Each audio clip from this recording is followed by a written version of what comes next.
In a quiet street in a seemingly ordinary neighborhood, Emily and her husband, David, found the perfect house.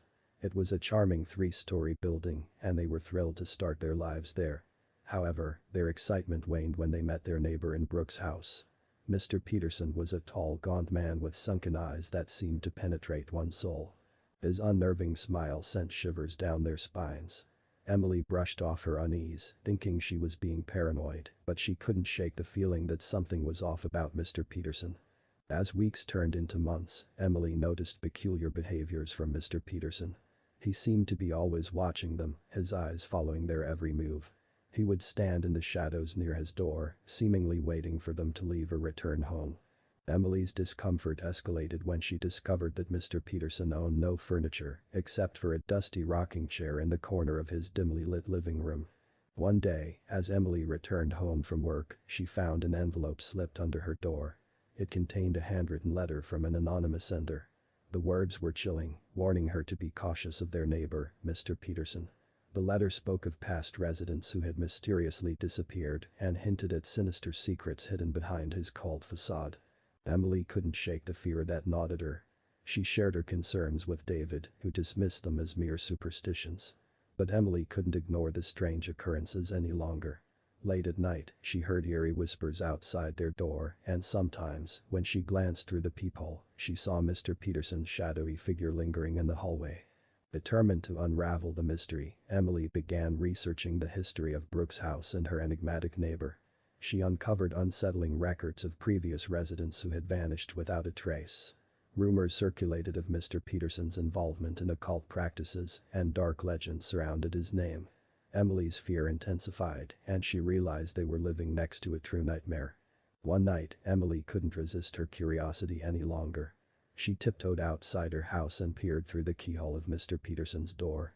To her horror, she saw a dimly lit room adorned with strange symbols and flickering candles. In the center, Mr. Peterson stood over an old book, muttering incomprehensible incantations. Emily's heart raced as she hurried back to her house. She knew she had to warn David, but she feared he wouldn't believe her. As she recounted her midnight encounter, David's skepticism faded, replaced by a growing sense of dread.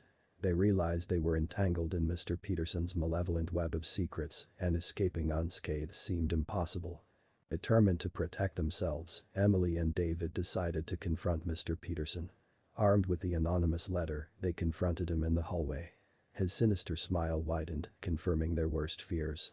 He taunted them, revealing glimpses of his dark power and malevolence. Emily and David knew they had to leave before they became his next victims. In a desperate bid to break free from Mr. Peterson's grasp, Emily sought help from a local historian with knowledge of the occult.